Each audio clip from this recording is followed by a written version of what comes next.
Hello, welcome to Mr. Excalibur. This is Arthur, and this is something a little different for everybody. Just recently, Matthew Jensen, who you may know from his channel, I'll put a link to his channel down at the bottom here, he and I had a pretty long conversation about a pretty interesting topic, the Cold Steel Warrior Katana, something that's well discussed on the internet. We decided to kick one around between the two of us. I bought one, tested it out, and then of course sent it on to him. He and I each made reviews of it, and we both noted that in reviews. This is about an hour and a half podcast or so. I've trimmed it down a couple places. He's also placing on his website, so take a look, have some fun, strap in for two sword geeks going on about a sword. Enjoy. Cold Steel Warrior Katana. It's always fun. It's never dull. Or is it? Puns intended. Yeah, there we go. But if only I had the soundboard drum roll. All right. So I think the most interesting part of any conversation is where disagreement is. Your video, mine, we both seem to have a lot more points where we agreed on said sword. But where were our differences primarily in your mind? I think primarily the differences, and they were just, they're shades of degrees. I think the one thing that, if we had to point at something and say, okay, this is something that we disagreed on the most, was how the thing handled, how it actually felt in the hand. I would describe your reaction to it as almost befuddlement. I mean, I know we both read up on, how this thing had a really weighty blade. You kind of felt that, but didn't feel that.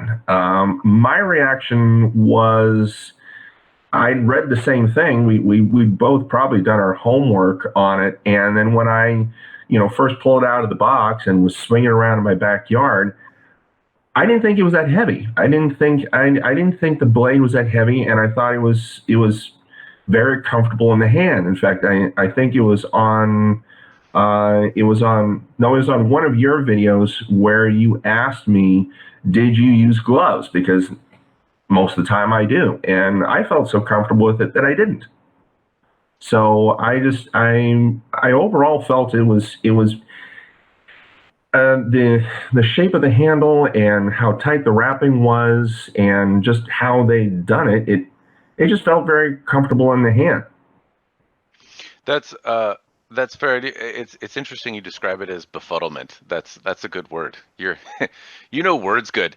That's totally fair. And I think part of my the oddness that I'm trying to wrap my head around is I've had previous experience with this sword, and I recall it being very unpleasant. In fact, I've had multiple iterations of the Cold Steel Warrior Katana before. It was, though, at a time where I didn't study Japanese swordsmanship, or wasn't as further along in the journey, I suppose you'd say, and it was before I did reviews as accurately. So I had far less experience at the time, or at least had fewer of them had gone through my hands.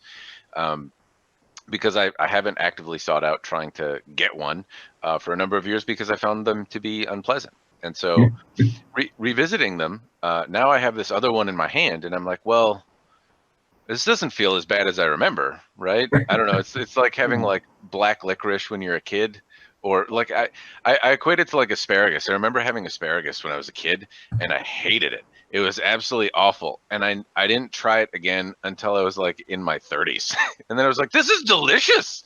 What? What the hell? Yeah. So I don't know if it's like some sort of growth as a practitioner, just change in my size as a person. I'm bigger than I was, 10 years ago. I don't know if it's moving around and the experience of having hundreds of blades. And so or is it my own internal bias that like, well, I didn't like them before. I read up more things on Cold Steel that made me perhaps less a fan, I think is fair to say. And is it that commitment to not liking it, that internal bias and having already decided and trying to validate my own opinion? And then I thought about it and doing some more finding. It sounds like there's a lot more variation in the sword, we got a particularly light example. It's 2 pounds, 9 ounces. And as I look at other reviews on Sword Buyer's Guide that provide measurements, it's 2 pounds, 14 ounces, 15 ounces, something like that, Oh, wow. which may not be, it doesn't sound like a lot when you say, it's a couple ounces, but No, it makes a that difference. that's a lot of blade. Yeah. And the fittings is, I would contend that the fittings are probably made of not a more dense material. They're the same size, that they've been cast. I don't think they were drastically reduced, though that's speculative on my part. I don't think the silk or samegawa or wood used is an order of magnitude less in weight. So I think the lightening of the sword that we reviewed was just likely in the blade. And so as I hold this thing, I'm thinking, well, this doesn't, I mean, it's not my favorite, but it's also not it's not awful. It's not the worst. It's just I would say it's not my preference. I would call it not good, but I would not call it awful. But It would have been nice. I mean, I know we didn't want to destroy the thing, but when you mentioned in yours that you weren't able to get the handle off, I found pictures that were, oh, I don't know. I think they were posted on Amazon or somewhere that showed what the tang was like and what it looked like underneath. So I posted those as kind of an overall, okay, this is kind of what you're going to expect when you find what's under there.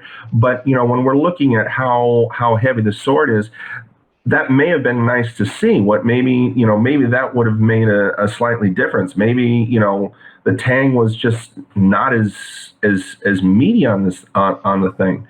But yeah, I know that's a common, it's a common thing with this sword that it's really, really heavy. And when people see the pictures of it, they see that really, broad, beefy blade, and they go, "Oh wow, that thing's going to be seriously tip heavy." And then when I got out of the box, I'm going, "Wait a minute, did didn't did feel that the way. did the fuller do its job? Did it really lighten enough to where it's balanced? Just the one we got, I didn't find that the issue." So I do wonder if Cold Steel is, over the course of years or at some point that I'm not necessarily aware of, or something undocumented, there was a shift in the blade. I recall some off comment in on the Cold Steel YouTube channel. There was a video about a longsword that was designed, and I'll try, if I can remember, put it in the link and give you the link to it later. But there was an off comment about, hey, it's light, and he was describing this longsword that he had designed. Mhm. And said, hey, we've made an effort to lighten the whole line of swords, and it was just some off comment. And I wonder if maybe there was some effort based on feedback, because this sword's been prolific. It's been around for a long time. I wonder if they've made some effort to lighten it. In the new version, it looks the exact same as the old version, and so there's just no differentiation necessarily between the two in model type or revision or anything like that. It's sold as the Warrior Katana, but they're just lighter now than they were in the past. Well, I remember reading something, and I'll admit kind of an oops here. When I got it, I was really interested in getting one. I kind of got to that point where I was like, okay, let's try this thing. Let's see what it's like. It's when looking at the conversation of these swords, that one just inevitably comes up for good or for bad. So I bought it off Amazon. I got it off Amazon. And despite all the warnings about it possibly being secondhand or being cast offs, there were all those warnings. I said, okay, you know what? Just gonna throw caution here and just see what I get. Buy one, see what I get. And in some of the comments on Amazon's page, on some of the reviews, there was mention of someone saying, "I'm waiting for the newest version of this to come out." And so I don't know. I mean, I've looked on Cold Steel's website off and on. They don't make any, mention of a newer version of the Warrior coming out. But when you say it's been around for a long time, that's kind of an interesting question. How long has that model been around for? That is only something I could speculate on. I know when I started more actively looking for fancy swords. The Cold Steel Warrior was well established already in kind of 2011 when I did that. So it was certainly well before that. People had oodles of experience with the sword and lots of comments already at that point on various web forums and things of that nature. Yeah. So I can't say I know exactly when the model was released, but it's certainly been over a decade. I'd venture a guess that it's probably over 2 decades, but that's just a guess on my part. And it's totally fair. I mean, we expect a manufacturer to evolve and improve, and while the appearance of said sword I personally like, so it's no surprise that it's still sold. So is the Hanwei Shinto. That model hasn't changed significantly over the last 2 decades. It's still using very similar uh, uh, fittings types and things like that. It's Yep. a good seller. So it doesn't surprise me that that's the same, but we kind of expect that the manufacturer improves at making stuff. So it'd be fair to say like they're different. I also recall reading that it was made out of 1050 or 1055, and now I think their website advertises it as 1060. Yeah. And so it's entirely possible that that has also changed. I know Cold Steel is a pretty large manufacturer, and every now and again it can be challenging to get a particular type of steel, or your supplier for whatever reason doesn't work out, and so you have to shift over. Well, maybe not manufacturer, designer might be a better word. Yeah. Um, um, but it's possible they had to work with a different person who works with a different material to get this design where they wanted it. So it wouldn't surprise me if that also changed over time. Well, you say when we talk about the steels that it's made from, it's interesting because 1060 is the same stuff that the Dojo Pro series uses, and you clearly demonstrated on two different occasions with two different models just how tough that stuff is. So I mean, if Cold Steel switched over to it, you can hardly blame them. If they're kind of mimicking that design in more recent years, I don't know if that's the case, but I mean, who knows? It's interesting that we look at the design of the thing and we kind of scratch our heads going, well, it looks really nice, it feels really nice. Why are all these problems? And maybe we can ask the question about quality control issues, and if those various boxes that both you and I checked off as being negatives, this thing would be a real competitor with things like the Raptors and the Dojo Pro series and other 5160 or spring steel bladed katanas that have that rather utilitarian Hmm. finish to them, and yet they don't. And it kind of I was kind of scratch my head going, well, why don't they? They could actually have a serious. In fairness, I don't know that we have the information to really say that. The people that I think there are people that talk online about swords, and I think the vast majority of sword users just don't care. I mean, they're martial arts practitioners. They go and they buy the tool, and it works okay, and they're good. They don't think about a cold steel sword versus a Hanwei sword any more than I think about what brand my garden shovel is. I don't know. It's a thing I use to dig things. I don't care what it's made from. It's still together. That's about it. So I think there's a large proportion of kind of unrepresented voices that look for a sword once and then buy it and then use it as a tool and really don't care about it as a hobby per se. It's just a thing, a means to an end for practice, for decoration, for whatever it might be. The people that talk about it online, they're certainly a portion of community, but I don't know how representative they are of the entire sword buying group. Cold Steel as a company has had lots of chagrins, as have many companies, yet they're still one of the largest folks out there. And if the online voices were swaying the public at large, I don't know that would be the case. I don't see how it could be. So um, yeah, I don't know. Like I imagine it is a competitor. I imagine it's sold. I've seen Cold Steel swords. I recall when Woot wasn't owned by Amazon. It was a website that you would go to, and it would have like random daily deals back in the Oh, early really? days of the internet. I think it's still a website, but I think Amazon. Anyway, this isn't a video about Woot. Suffice to say, though, I remember going on Woot one day and seeing a Cold Steel Katana. So, like, they're sold in places where other swords might not be. It's a prolific thing. There's a lot of them made, and I imagine there just has to be a lot of them in hands that aren't necessarily as vocal or interested in them as how they compare to other objects. The point is, though, I mean, I certainly see your point, though. Dynamically, it has a pretty bad rep, which for people that are looking would steer people away. And on paper, I don't know why. In fact, I kind of reflected on it because I have a Chines Moko katana that I reviewed not too long ago, and that I would say is a little clumsy in the hand, but not bad. Has a similar reputation for being overbuilt, and it didn't strike me as the worst, but it falls in line. If I look at those three on paper, the Cold Steel Katana, the Chines Moko, and I'm sorry, my Hanwei Bamboo Mat, one of my favorite swords of all time. Yeah.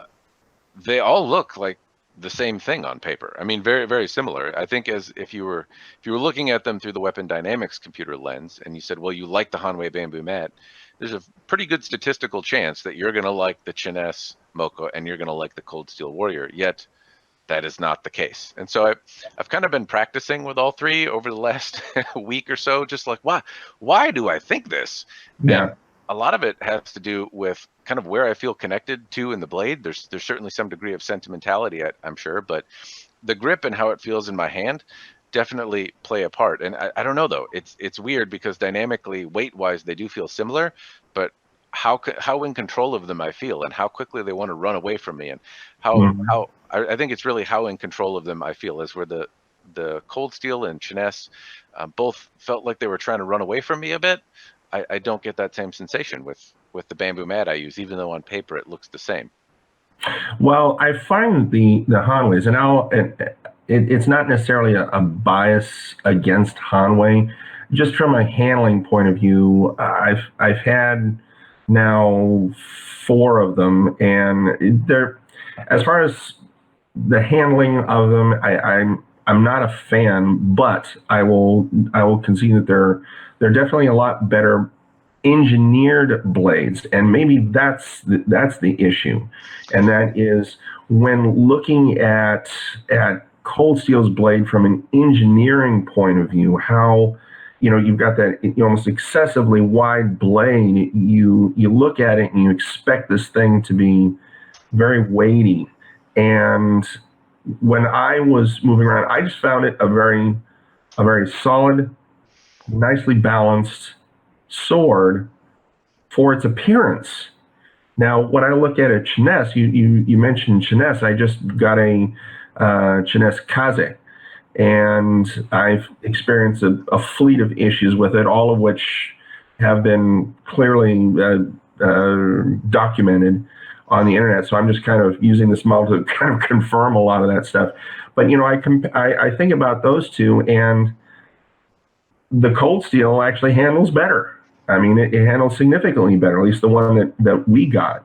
And I kind of balk at at some of the comments, going, "Well, this is an overly heavy sword that really you can't hold on to." I'm like, well,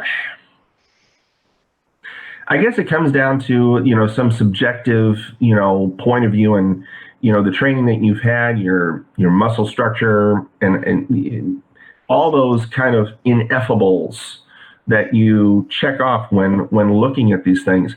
But it just seems like this one in particular really it's very divisive in how people think about it. And so when I think about how that blade is engineered, I look at it going, that's a pretty neat and unique design that they've got. I wish that some of the other aspects of it that we found to be seriously problematic could be fixed. And I hear some of their other designs are upscaled version. You did a video on the Emperor series, and it sounds like, from what I understand, the only real big difference between those two is that they polished the blade a little bit more. Mm-hmm. Yeah, I mean, there's a different set of fittings that may be more or less expensive, and then the polish, which isn't a small thing. I would say it's No. probably smaller on a blade that's through hardened. There's less metallurgical effects. Somebody asked me the other day about a Simon Lee katana, and I recall my experience being, I found myself saying this comment where, really the difference is I thought they were better polished, kind of the same, but just with a Sure. step up polish on them. And as nonchalantly as I say that, I realize, well, that's a pretty big deal. I It's a pay big deal. lots Yeah. of money to have blades polished by competent Yeah. people, and if you have a folded blade or something with an interesting pattern or hamon or some sort of metallurgical effect in there, that's high art, and having a polish that really showcases that is certainly certainly Sure. worth it. I've bought swords because I think they're pretty, and and I if, have if to. that if that helps you appreciate it, then I Yeah. certainly don't think that that's a bad thing. It's a good it's a good thing to have. In a through hardened blade, though, uh, I don't know that those metallurgical effects really come out. And honestly, it's not as though I saw the polish on the Emperor as like it was a finer grain of satin, like rather than a mirror polish or something that brought out some of the banding effects that you can still see in mass, or in a mono steel blade. Mhm. Rick Barrett uses mono steel, or we say mono steel. I know that that's not really a term, but like one type of pure steel, not Yeah. Yeah.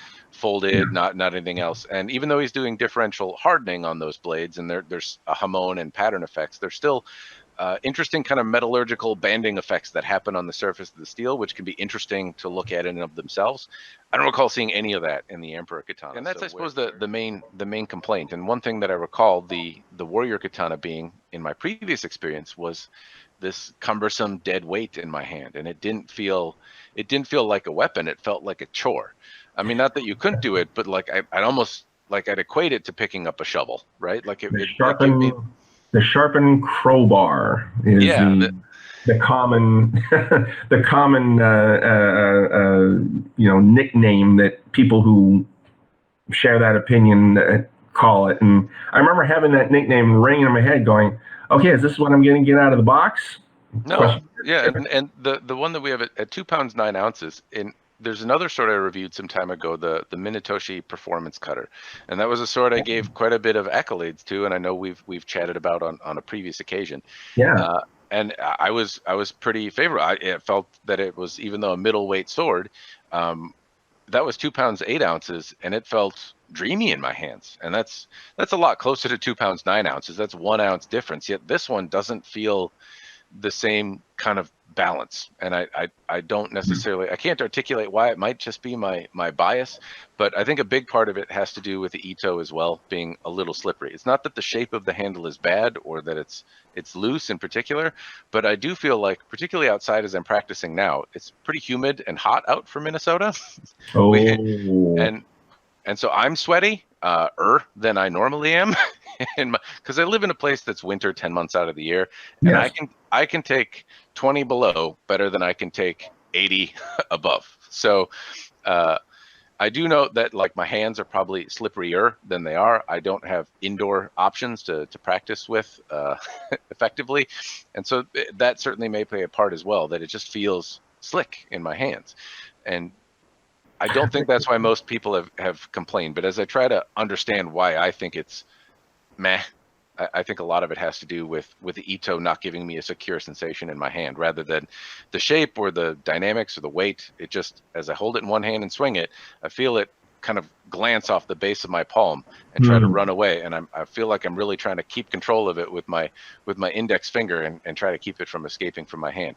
It's a small thing, but Yeah. I It's a don't think that's necessarily, like, as we talk about these subjective, I thought it was good, I thought it was meh. We both agree that it's not a big dumb dead crowbar, and from there it's subjective. yeah. That wasn't the biggest problem with it, though. I think the old crack on the saya was probably one of the bigger deal breakers. Great minds think alike. I was just about to pivot this and saying, how about that scabbard? How about the Saya? When I first got it, it was funny because I read all the stuff. Like I said, I read the comments on Amazon. I read the disclaimer that Cult of Athena has. that really took me back. Hmm. I saw that and was like, okay, how bad of a quality control issue must you have to the point where someone like Cult of Athena, which tends to have, they've got their own, quality control, I guess you could say screening, service that they go through their models before they actually, put them on the rack to sell in their warehouse. How bad must it be for them to actually say, look, so many of these things have this problem that we can't screen them all. We can't send them all back. So it's almost a case of buyer beware. So, when I got it, I had in my head going, okay, am I going to see scratches or am I going to see, a busted up sign? Sure enough, got out of the box. And you were questioning a little bit in your videos about whether or not that was, exactly as I had gotten it. And it was. That was exactly how I'd gotten it. And initially, I just thought that they were almost like like someone had keyed the top of the side for the sake of saying, "Oh, look, okay, here's another one." And then later on, in fact, it was just before I was going to send it to you. I had the sword out, and I'm fidgeting with the end of the side. I'm going, "Wait a minute, these aren't scratches." Yeah, yeah, they're cracks. These are cracks, and I was looking at how much I could spread the wood apart, and I'm going, Yeah, see, if stuff like that could be fixed, and stuff like that can be addressed, I think people's estimation of the thing would go up, and I don't really see that as being that big of an issue for a company as big as Cold Steel. I don't understand why that has gotten through on with their name on it as being such a common problem. that's that's fair, and I think in fairness to Cold Steel on this one, there's two facets. One, if you have a bunch of broken stuff, it's entirely possible that they have sold it secondhand, priced accordingly, and the vendor on Amazon that you dealt with was selling something that kind of was acknowledged as bad. But Entirely. Cult of Athena is I think a reputable firm, and if they're noting that, then it does seem symptomatic that a lot of these come with scratches, blemishes, things of that nature. If they're to this degree, I guess I don't know, but I would say that regardless of the issue, if Cult of Athena is saying, hey, out of the box, there's a pretty good chance that these may be scuffed or have some issue. Katana buyers, some of them can be quite fickle about those things, and the basic gist is, even if Cold Steel is going to fix it, which again, in fairness to Cold Steel, in this case, they did not have a chance to. You didn't contact them after buying it. You didn't try to fix it. You sent it to me, and I actually did contact them, but the world's on fire right now, and they've probably got other stuff to deal with. Correspondence has been slow. They did say, hey, send it to us. We'll see what we can do. But there was no commitment in that email to say we will or won't. Just send it, and also no instruction about like the whole sword, the side. So I've got some replies going out, but communication has been slow. The point is that once it comes to me, it's secondhand. There's no legal obligation. Also, I've sharpened and used it abusively. There's no obligation morally either in that case. So they didn't get the chance to fix it, though, is the opportunity. I would still contend, though, that even if they had, that's a pain in, like, it's good that a company would, if hypothetically in this fictitious scenario, Cold Steel did say, hey, we'll fix it for you. That's still an email you had to write, a phone call you had to make, a sword you had to send, time you had to waste. And in the $300 price point, it's fair to say maybe you have that time. It's worth the risk. But it seems like there's other companies that just don't have the likelihood of that happening. I bought a lot of secondhand swords, a lot of them, sight unseen, kind of. Hey, it looks fine, and the vast majority of size do not come to me broken and damaged without having some significant use behind them. Yeah, I mean, I look at just the ones that I've gotten in my short period of doing this, and yeah, I mean, I look at a lot of the Hanwei stuff and Dragon King. I mean, we can both go down the list of various competitors in this field, which actually is like I said, it's a little. I'm frustrated from a point of view of I like the design, I like the look of it. why couldn't the whole package have been a lot better? And for a company as diverse as Cold Steel, and have their fingers in as many pies as they do, why wouldn't this be an issue that they could? I mean, these really were kind of little nitpicky things. I mean, when we look at it from the point of view of all the different swords that are out there and how big of a market this is, and how many swords you've gotten in at this price point, even secondhand, that come in better shape, or ones that I've gotten in the same price point, the same kind of category, kind of like the backyard cutter. You can even scale it down into that category, and it just kind of scratches your head, going, why wouldn't they? If these issues are so well known, why wouldn't they work to correct them, going, hey guys, we've heard you, we understand, and here's something. And they're at the same price point as a lot of those swords, so why wouldn't they work on tweaking those little things to make it a much more honest, and I don't know how to say it. I don't know that they necessarily haven't. There's a couple things that you noted. Again, being a supply chain dorky guy, you noted that the saya was shipped separate from the sword. So that isn't something that's very common. In most cases, the sword that I have received has been inside the saya. There may be wax, there may be oil, there may be cellophane wrapped around the blade to protect it, but very often it is shipped inside the scabbard with some or no additional protection from there. Yeah. The Cold Steel shipping the saya separately would suggest to me that that's a conscious choice that was made by somebody at Cold Steel to mitigate this very problem, but it doesn't seem to have had that result. So, and it's a fair assumption that that somebody made that choice and probably paid extra for the shipping material to wrap around the sword to mitigate the problem. But again, I don't know. Cold Steel has made a lot more things than I have, so I imagine they're probably doing something. I would have to guess that is the case. Also, I have to. Part of me hopes that the light feeling on the blade we have is the result of some feedback being taken to lighten the sword. I hope it's not just variation. I guess I don't know without having a smattering of brand new pieces off Cold Steel's line and measuring them for differences. I hope it's an intentional choice to lighten the blade based on user feedback. The other thing that people commonly have complained about in the past is loose ito and janky cracked fittings. And in this case, the handle it feels like it's glued on. I don't think it is, but it's on there so secure that I feel like I'm gonna potentially bend the Suba or break it with how hard I'm gonna have to hit it, or mar the blade because I'll have to put it in a vise to get it apart. Were you even able to get the pins out? Yeah, the pins came out. One very begrudgingly. I broke my. I have a bamboo peg to push pins out, and I broke it trying to get the. But the point is that the handle didn't come off at all. So I did take it. I hit it with a hammer trying to loosen it, and I can still see where the tang is from where I removed the pins, and it didn't budge. There's zero movement at all. Everything is still rock solid tight after taking the pins out and hitting the Suba with a hammer to get it to come off.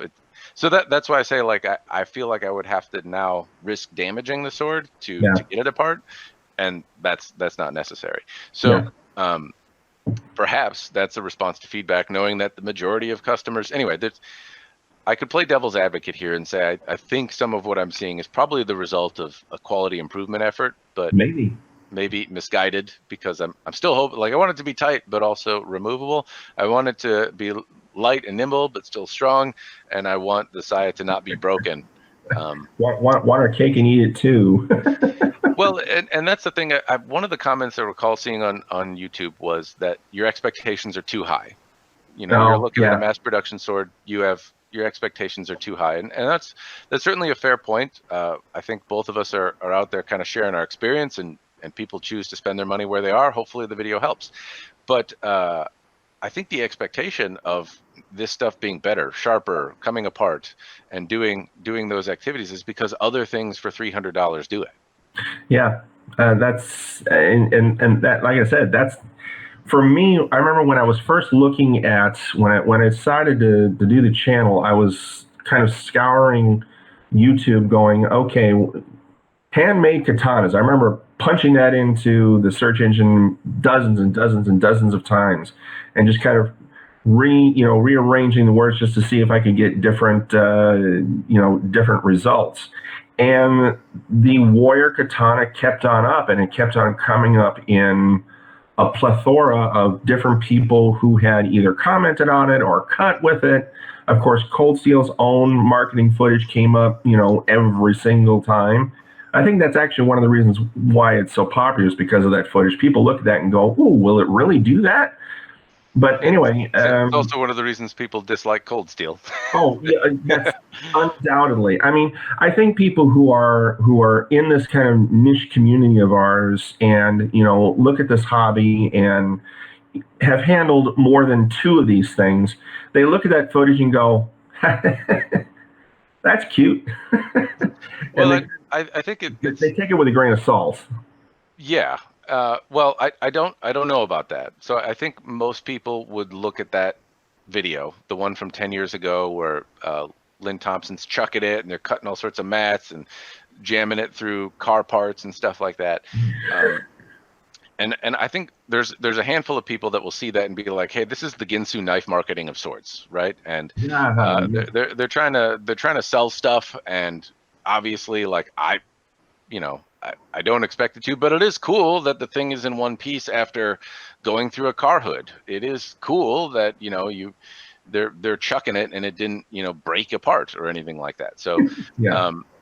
there are some elements of that which are good, but I think the community finds it perhaps disingenuous from the standpoint that, like, well, I mean, you saw how sharp it was when I got it. I threw it out and I had to really power through the cut to cut through a tatami mat. So yeah, maybe the sword you had cut through 5,000 cuts with a tatami mat, but did you have to get like a bodybuilder to swing with all his might to get through it? Because that's not really fair, I think. And yeah, like it might go through a car door, but like what did you have to do to keen up the edge? If you didn't switch the sword, also what happened to it? Like, did it rattle? Were there any bends? Did you have to straighten it? Did you have to keen up the edge through cuts?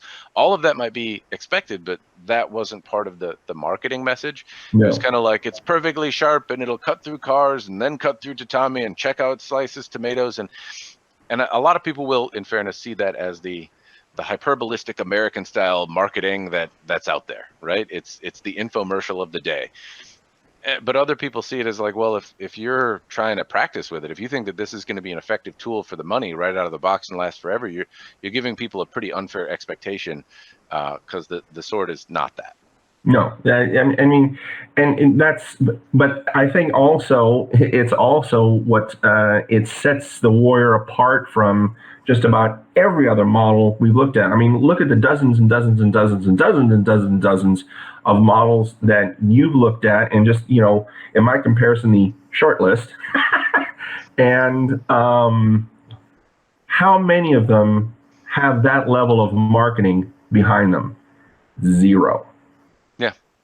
I mean, and I think that's what kind of makes it almost an enigma in this community of ours, because you've got this huge marketing campaign behind it, and yeah, you take it with a grain of salt, but at the same time, you're kind of scratching your head going, huh?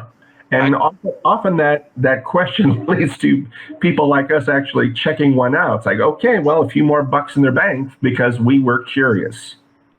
That's a fair point, and I think Cold Steel, people think of Cold Steel as like huge. It's huge in relative to the other small manufacturers that are out there, or the no marketing you see. But Cold Steel is still a like medium-sized business on the grand scale. They're not a multi-billion-dollar corporation. Lynn Thompson seems to do well for himself, and Cold Steel is a big fish in a small pond.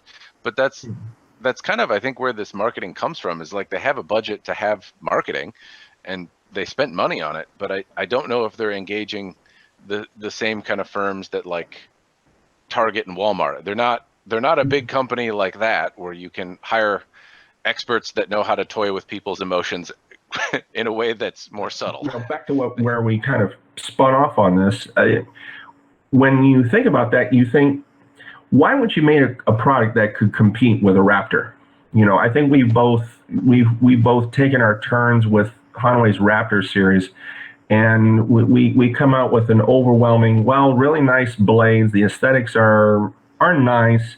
Handling, I think we may agree or disagree on, but as far as a backyard cutter, yeah, it comes really nice, sharp out of the box, and it'll cut down a tree if you want to cut down a tree with it. Can you say the same thing about the Cold Steel Warrior? Yeah. I mean, it seems like a pretty durable thing out of the box. If I compare the Raptor, they're very similar products in overall function. The difference would be the out of the box experience. And generally speaking, I have to say I prefer the shape of the Cold Steel handle. I think the Ito on the Cold Steel was tighter, and those are important things because very often they loosen to a degree quickly enough where you have to wrap it with duct tape, and having it redone by somebody inside the US can be a couple $100.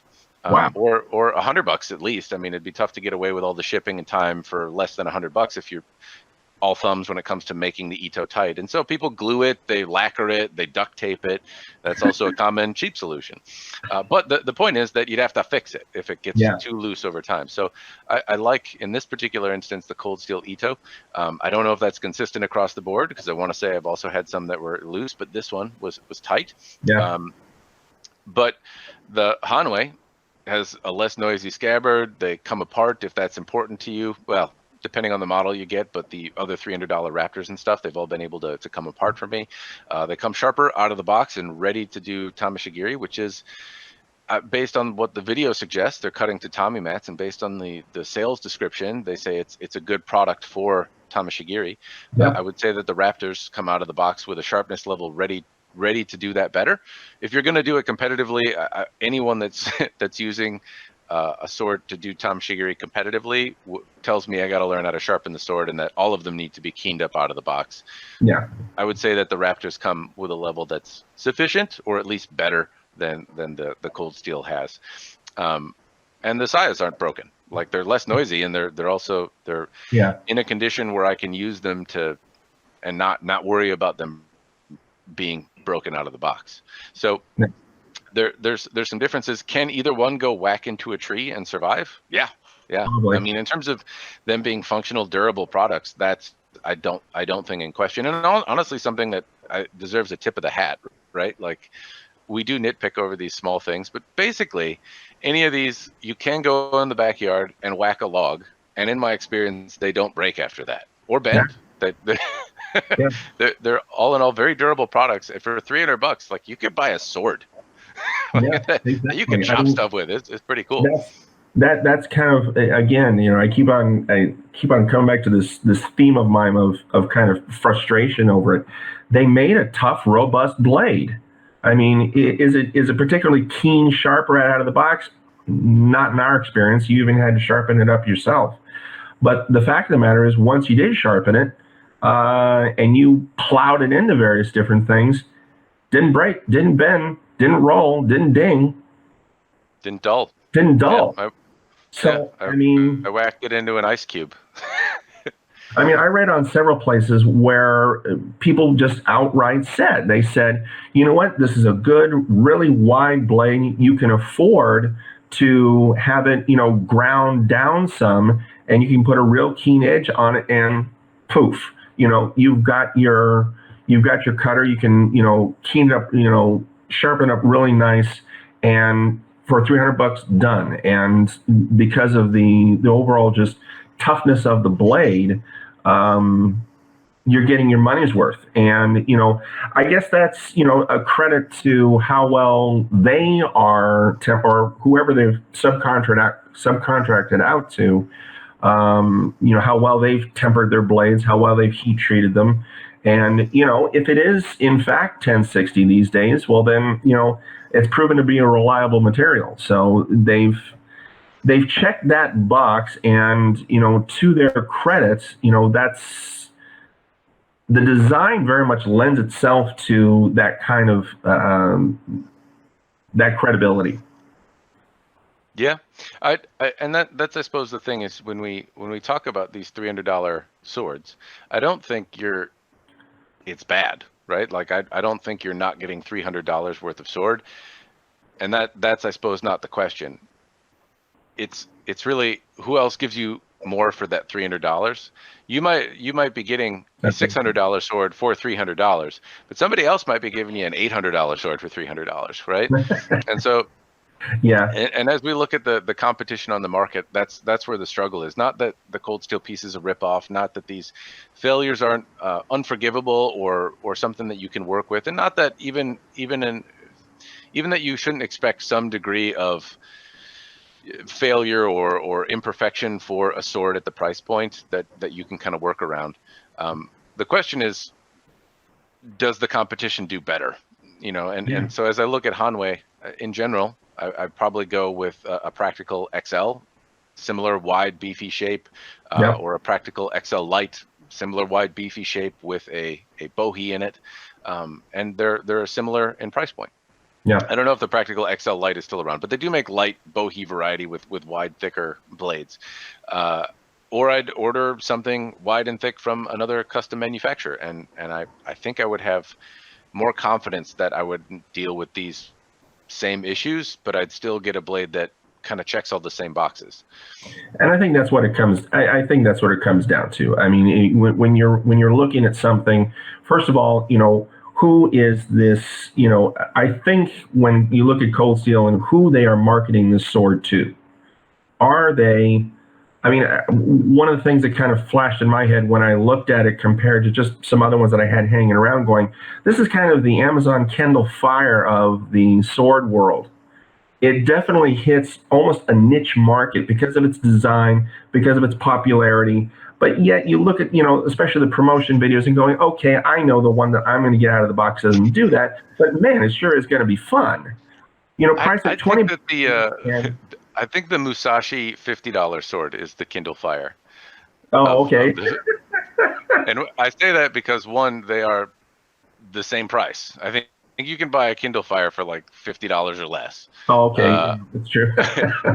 And like the slogan is, nobody said it was good. Like it's just a thing for 50.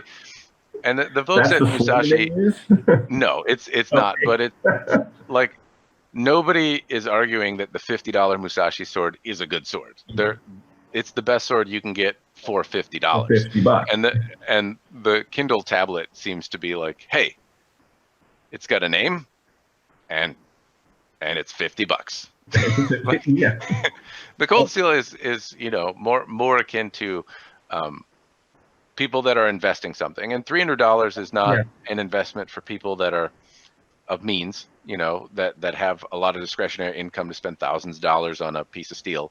But it represents a pretty hefty commitment for a starting practitioner on a budget, right? $300 is months of class. It's it's the price of a laptop that for school. It's the price of a week or a month, depending on how you eat, worth of groceries. It's certainly something. And so trying to find the most effective bang for the buck when there's not a huge differentiator. It's not as though any other product you go out there to buy for $300 isn't. It's not like you can buy a local katana for $300 made by your local artisan. That's not a thing. It costs a lot more money. Pretty much everything comes out of China. Pretty much everything is, checks similar boxes. Pretty much everything is you're giving your money to some design company that distributes for a forge they contracted in China. There's not a lot of stuff. So I'd suppose it's, which one checks more of the boxes. Well, I mean, when we look at we can just look at the comments that were populated in just the videos we just did in the last couple weeks. And you can see the same brands, the same comparisons being drawn as we have right here. And, it's the same ones. And, I will admit the practical series was actually not one of them, but I mean, you've got a much more extensive experience, but people drew comparisons between the Hanweis. I had a lot of people saying, just go out and get a Rona Katana Dojo Pro. That was another one that was compared to it a lot. And you know what? They're right. Even when it comes down to your money for about 300 plus bucks, there are ones where the aesthetics are comparable. We actually agreed on the aesthetics being very nice, but when you look at something, popped right out of the box, what can I do with it right out of the box when I get it, right on my front doorstep? What condition is it in? You look at Ronin Katana, and they've got that nice sturdy build every single time, and they're almost laser sharp, ready to go, nice and straight. That nice, just clean, very simplistic look of theirs every single time. And when people have comments about that, I'm like, yeah, I love mine. I can understand why you would go with something like that versus a Cold Steel Warrior. I mean, it's almost it's a black and white issue when I see those comparisons. Like I can't argue, especially considering I've gotten one, I've seen the typical problems, and yeah, it checks all the boxes of the problems that people typically have complained for it about. Yeah, the Ronin katanas I find to be durable. And that's really where as people ask me what do you recommend for something to just for sheer resilience. Well, that's the one that I know. I've put through the paces a number of times, and has given me has made me sweat to break it. So that's one. The flip side is like the Ronin katanas have similar Ito to I think the Cold Steel, and that they can be slick, but I don't know that even their heavy iterations have given me the same sensation that they want to run away from me. But I haven't tested one of their Dojo Pros in a number of years, so it might be fun to test one again at some point just to see if anything jumps out differently. But they've been very durable, been very sturdy. The Ito on the Ronins is sometimes looser than the Cold Steel one that I see here. But it also has taken quite a bit for them to loosen up and degrade in the testing. But anyway, it's not that those swords are without flaw. But again, I haven't had a single one. And all of the Dojo Pro samples that have been sent to me, and all of the ones that I've had, with the exception of one Ronin Elite, I bought one Ronin brand new. But all the others were secondhand, and none of them had effective damage to the saya. And you start, you start counting that up. We do this enough times, or you start looking at enough people who have been willing to record this for posterity on YouTube and say, here's this product. You can only say it so many times before you start scratching your head, going, okay, that's just kind of how the model is. And the Dojo Pro series has certainly lent itself to having that pretty reliable track record of just being, for $300, a very well built katana that you're going to be able to use. And when we compare that, is Cold Steel Warrior, are they really trying to market it to people who are also looking at these other products like the Raptors, like other 5160 spring steel swords, or the Dojo Pro series, or some of these other quote unquote backyard cutters? Are they really trying to market it? Are they really trying to put it in competition with that, or are they just kind of throwing it out there as kind of something that hits the same price point and just seeing if it sticks? More of a surge in making historical replicas. I see that with LK Chen, and there seems to be more desire to have a recreation, made to spec or close to, of a historic piece. Seems like more people are understanding that swords don't cut through tanks, though. Not everyone. They don't cut through cars and cinder blocks like it did in Highlander. Oh, come on. Yeah, I know. It's a funny thing. I was working on an AMA video, and that was one subject that came up, where like I remember, like you see scenes in a movie that go like cars running into each other, driving through brick walls, but nobody expects a car to do that. Like nobody's like, hey, I saw in this Transformers movie that my Camaro can run through a brick wall, so I'm gonna try it, and like, what? My car got scratched and damaged? This is bullshit. Chevy, give me a new car. Like that. Nobody. Maybe that happens, but I don't think it. Like most people, I don't think would assume that. Yet, the educated and inexperienced among us might expect a sword to be more robust than it actually is, and to expect them to be able to hit walls and not break, or expect them to be more durable. Not because they're stupid people, just because there's some notion that these things cut into cinder blocks or don't dull. Yet, I don't know why that is. I'm certainly guilty of it. Like, I'm not in that group beforehand. Like, before I started playing with swords more actively, I certainly thought they were more durable than they are. But Well, I remember getting swords in the '90s, and they were, they were not katanas. They were, European style swords, and they were big. They were heavy. They were made from, I remember the big selling point was this has been made from a recycled leaf spring, and it comes from the Philippines, and it's this big beefy thing. I'm like, okay, maybe I could actually plow this through my dad's Dodge. I'm not going to try, but but back to Cold Steel, it's interesting. We talk about the absurd.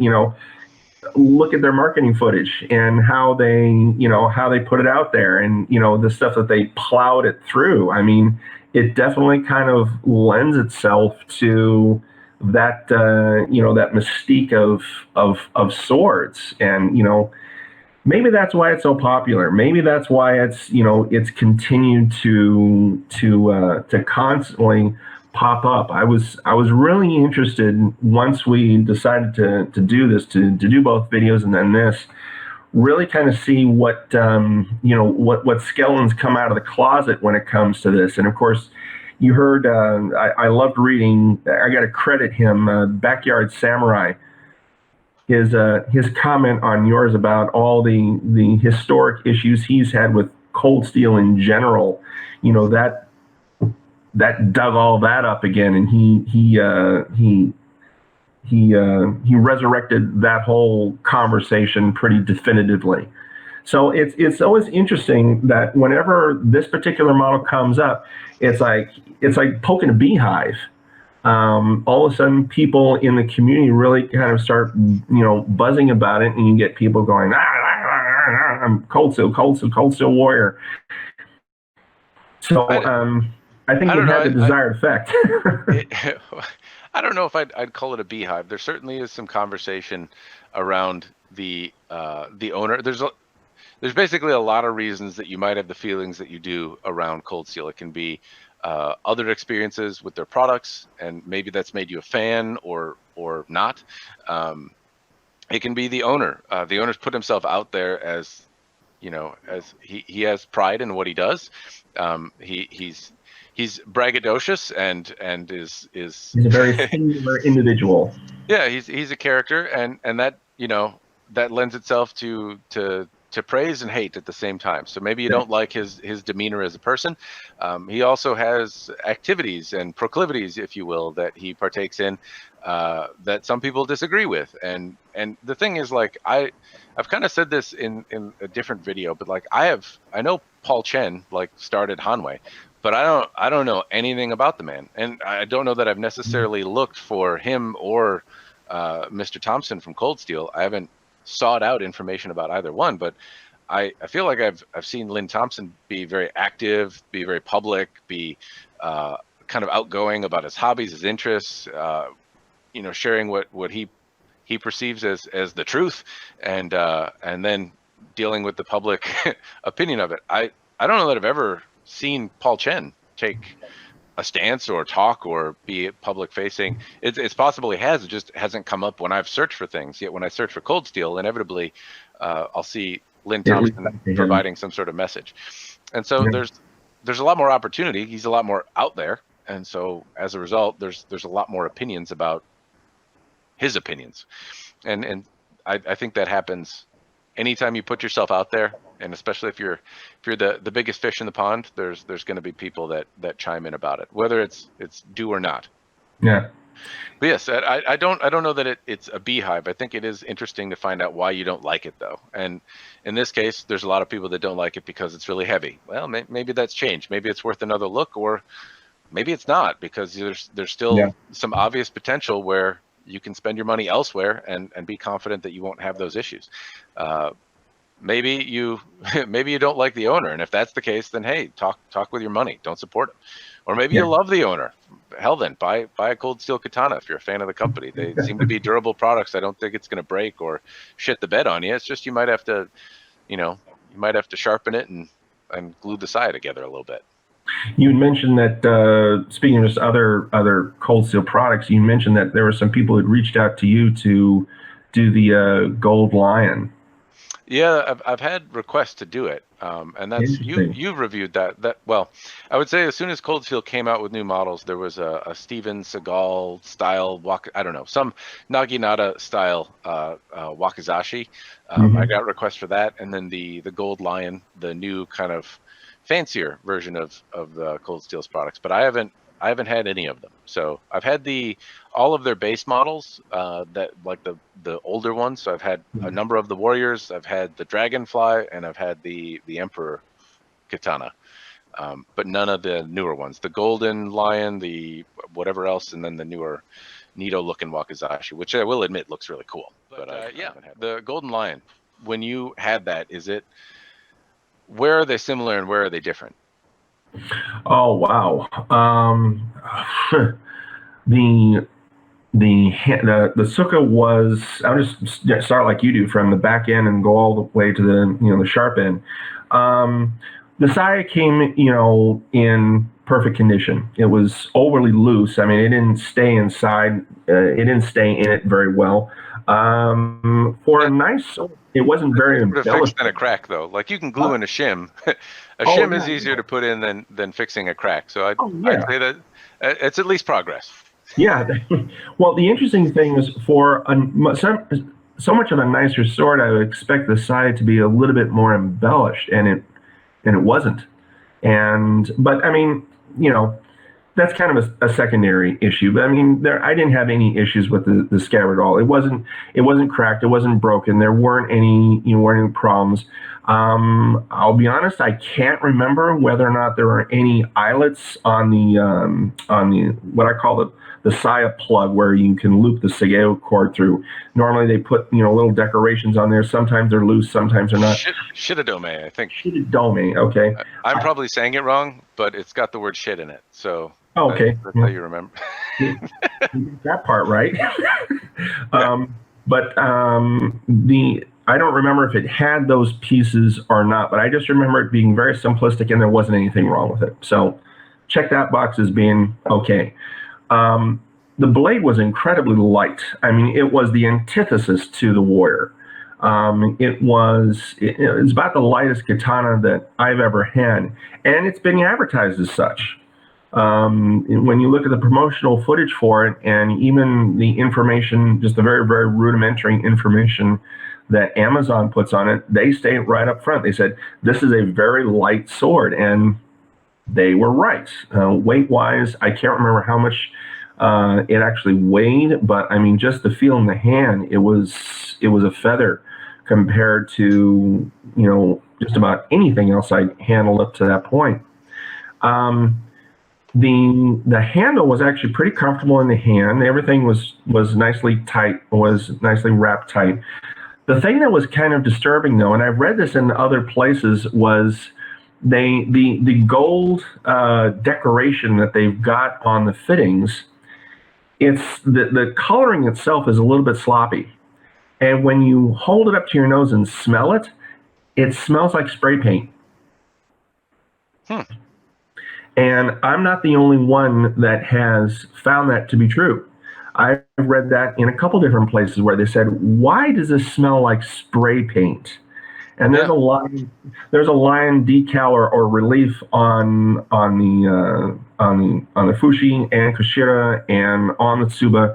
The casting itself is pretty nicely defined. I mean, it's as nice as we've seen on the Warrior. So I mean, they keep that kind of lion theme going through. They don't have a cap on the end of the side like you have in the Warrior, but that theme stayed consistent in the actual detail and the actual relief of the casting is nice.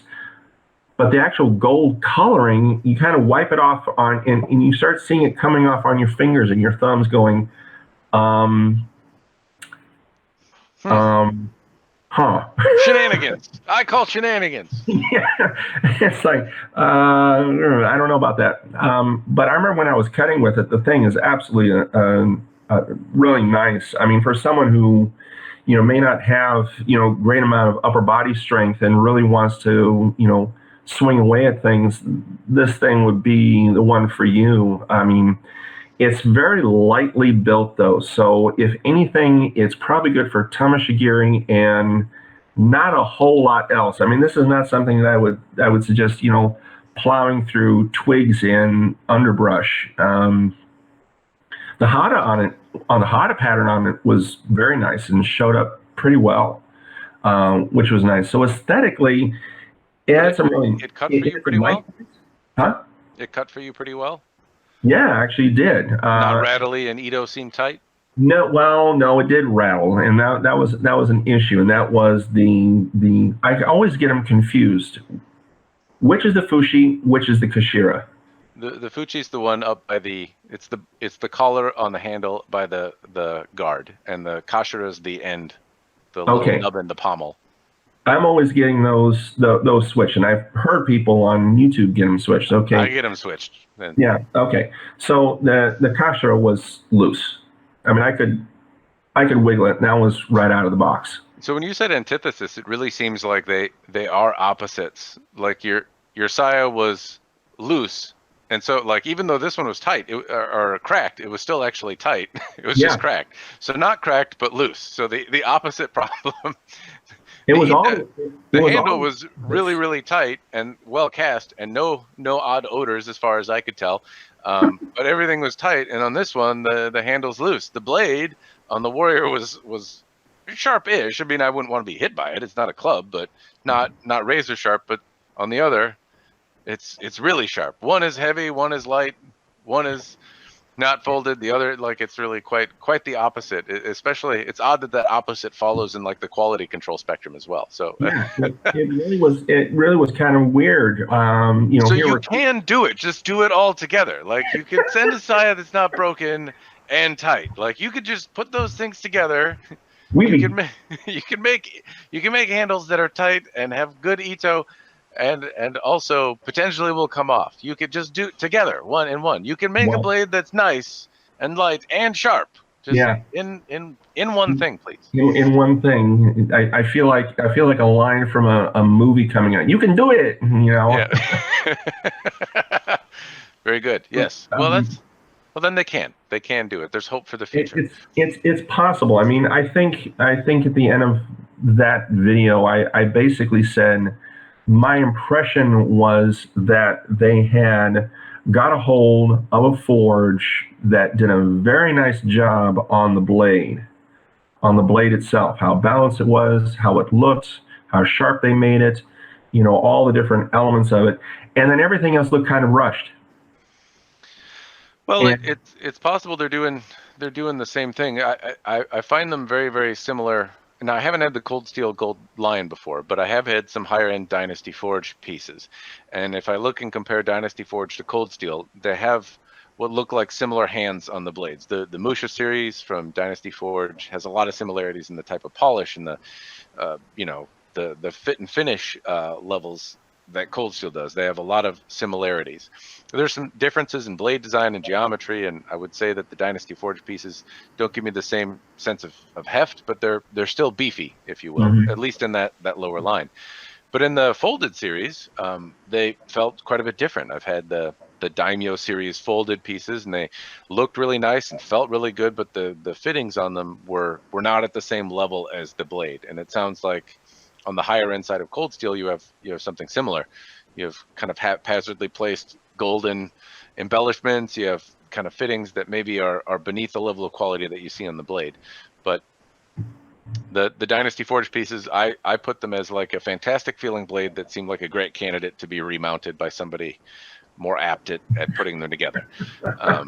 Yeah, I had a few of them. I had a few of the Dynasty Forge series myself. I had it was their Silver Wave katana with the Bushi series, And I also, I think it's also the Bushi series. It was their O Katana. It was the folded steel version of that.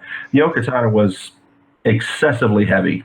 But then again, Okatanas kind of lend themselves to that problem. But I remember comparing Do the they seem silver. like they have similar hands working on them? It's always, I don't know if it's true or not, but I've heard speculation that the same forges or same places are working on the swords. And obviously, Cold Steel doesn't make the swords; they contract them out. And Dynasty Forge, I would speculate, is doing. They don't necessarily have a forge themselves; they're working with people that are manufacturing them, and then they're selling them as a brand. Do they look similar, like they're made from the same materials or the same hands? That's not a bad comparison, especially the Silver Wave, the Bushi series one that I got with the Cold Steel Warrior. They both had a bohia. I bought the one with a bohia in it. Obviously, the Cold Steel Warrior does. They did feel pretty similar in the hand. That the handling was aesthetically. I don't. They look very different. To me, the aesthetics on the Dynasty Forge, they looked a little. There's more to them. I'll put it that way. It looks like they went a lot more into putting a little bit more embellishment on them. But I mean that's just buying fancier casted pieces. But as far as the blade geometry themselves, kind of had the same experience. Yeah, Um, I say that because like I've had a couple odd examples from Dynasty Forge. I had a Nagamaki. Is it a Nodachi or Nagamaki? But no. I think I have a Cold Steel Nagamaki. I think I said Nodachi earlier, but I have a Nagamaki from Cold Steel, and I had a Nagamaki from Dynasty Forge in the past, and one was differentially hardened and had a better polish on it and different fittings, but they were the same shape, same geometry, same everything else. And so maybe just in that example, they worked with a similar forge or something like that. But it does seem like, as I compare some of the shapes of Dynasty Forge's Bushy kind of folded series and the Golden Line, they look similar, different fittings, but similar hands, if you will. So I wonder if they contract from the same forge, or at least in part. You know what? I tell you what. If you want to hunt it down, Backyard Samurai in his rather, he made a comment on my video as well that was pretty voluminous on what he thought of it, and he went into the name of the forge. He actually listed the name of the forge that at least the information that he has is where Cold Steel gets the Warrior Katana from. Now he said katana is plural, so I'm inferring from that he means all of their swords, but he listed on this one in particular, and I can't remember. It began with an H, and I can't remember what the name of it was. Hoano, I think, or I'm probably That mispronouncing it, but that sounds very familiar. So I mean, he even had the name of the forge of where these things come from. Now, supposedly, Dynasty Forge is at least the company is located up in Canada, isn't it? might be. I'm not entirely sure.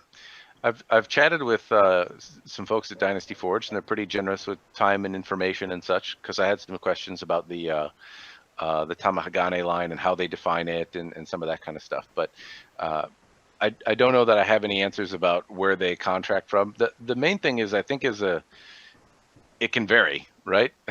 It's possible that in some instances it's the same. It's possible in some instances it's different. It's possible that Cold Steel kind of has this Warrior Katana look and then works with multiple forges to get the supply that they need. I know in the grand scale, like the TV box that you cut, right? It's Yeah. possible that model is made in different factories. Like it'll be sold under this model, but it could be made at this factory for this run and that factory for that run, or some odd combination, or more than that.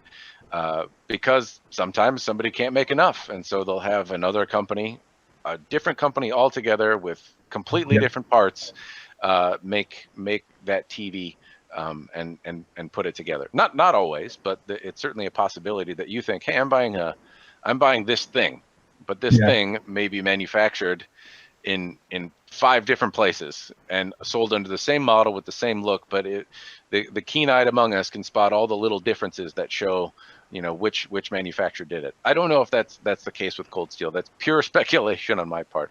I'm just saying, as a manufacturer of their size, moving through the volumes I would speculate they do, it's entirely possible they deal with more than one forge to get all their stuff, or have changed, just kept the look and feel and size and all that the same, but changed whoever makes it.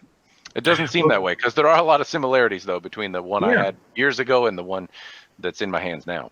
Well, I think that's one of the reasons why, you know, we kind of linked up to do this, is because, you know, we've seen certain, I guess you could say, consistent controversies when it comes to this particular sword and its kind of enigmatic nature within the community. And so, I mean, considering these things are subcontracted out from different places in China, you know, far be it from me to argue. I mean, having knowledge in supply chains, you know how things are, you know, put together, where they're contracted from. I mean, shoot, are American cars really made in America? No. Some Japanese ones are. And that's why Toyota is in NASCAR. But it's an interesting conundrum. No, I think the Cold Steel stuff is fun to talk about, to give it a fair shake. It's a commonly requested thing. People ask about it a lot, and I think providing the information is certainly valuable. So I know we've been, now I can see by my record time, we've been going for over an hour here. Would there be any kind of closing thoughts or things that you think we should touch on before we wrap up the Cold Steel conversation? I think the one thing I remember when I was thinking about, you know, what to mention when thinking about this, and that is that I think when all is said and done, at the end of the day, it's kind of almost funny that you and I would agree, almost kind of in a, you know, kind of crash test, kind of one of these kind of things. You can't watch it, but you really want to watch it. We kind of like the thing. And yet we have these issues that are, you know, we inevitably say, you know, depending on what you're looking for, is there something better out there for your money? Yeah, but at the same time, you kind of got a soft spot for the thing. In fairness, yeah, I look at, I have a soft spot for a lot of the community, the community divas, if you will, and that's because they, you know, I can appreciate the sword for what they are. I don't generally think, like, if a sword is advertised as a sword and then it performs as a sword, then I think everyone's going in the transaction knowingly, right? And I don't think anyone's getting ripped off. But they're prolific, and they've been at it for a long time, and the fact that they sell swords and leave opportunity for improvement has led to a lot of companies trying to fill that gap, and I've reaped the benefits of that. I have a lot more sharp, shiny things to choose from and play with, and there's a whole industry that's spun up around it because of the time and energy and crazy marketing that Cold Steel has made. I'm sure there's people that stumbled upon this Cold Steel video and were like, "Oh man, I want to buy a katana," and then they're like, "Well, like, where can I buy one?" And in the process found there's a lot of manufacturers. There's a whole world of things out there. Yeah. I wonder how many people have spun either into the hobby, or how many more sword buyers there are, and that you know, the rising tide lifts lifts all boats or something like that. That's probably not but you get what I'm saying. Yeah. The more buyers there are in the market, the more offerings there are, and the cooler stuff I get to play. We look at the other ones that we typically have been, you know, throughout this video, been comparing Cold Steel to. Which one came first? You know, which model came first? Was the Cold Steel Warrior kind of the one that pushed a lot of these other companies to say, hey, you know what, I can do that and I can do it better? Or was Cold Steel a response to something that Ronin Katana came out with, or Hanwei came out with? That would be an interesting little research project to find out, you know, where those models came out in relation to each other, considering they're all similar. I want to say, and again, unresearched shooting from the hip, so don't have Yeah. any sources to quote. But I want to say that the Hanwei Shinto was like the first decent mass-produced katana as we would think of it today. And it Yeah. had brass or bronze fittings on it. It looked similar, but was a slightly different animal. It was made from railway steel, which has some historical tie because there were gunto or Japanese kind of mass-produced swords made from the same steel. And I think that was late 90s that Yep. something like that came out. So I don't think that was the first mass-produced katana, but prior to that, I think they were less of a reproduction than Hanwei had made to that point. They made something that felt like a sword, was made from a similar steel, had some of the aesthetic characteristics of an actual sword, some of the actual profile, which has gotten lost a little bit today.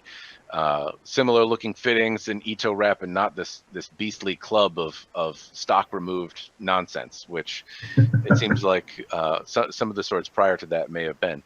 I believe it was also sold at a price tag of like $1,500 in 1990s money, right? So with inflation, I don't know what that would be, like $1 million. I'm not sure. But Well, I remember Hanwei's. Well, it was under all those names kind of blend in one. Hanwei, Cass Iberia, Paul Chen, that whole yeah. long. So Cass Iberia, as I understand it, is a distributor for Hanwei. So they're the Okay. people that. So Hanwei is the forge, as I understand, and Paul Chen was the kind of head of that. And again, maybe just my interpretation from a guy who hasn't studied. So again, grain of salt. But I think Paul Chen is associated with Hanwei Forge. He's making the stuff, and Cass Iberia is distributing them in the United States or wherever else they happen to distribute them. I think Museum Replicas was actually the one that may have distributed the original Shinto, though, or maybe some other catalog or something like that. I don't know if it was Cass Iberia. I remember it was through them. It was through Museum Replicas that I bought the original practical katana by Paul Chen, and that was I want to say late '90s sometime, and that was the first one. That was the first one that I remember people saying, "Oh wow, it's actually a carbon steel blade katana, and it really looks and feels like it." And I remember going, "Oh wow, this thing really feels cool." And look at the pins; they're made of steel.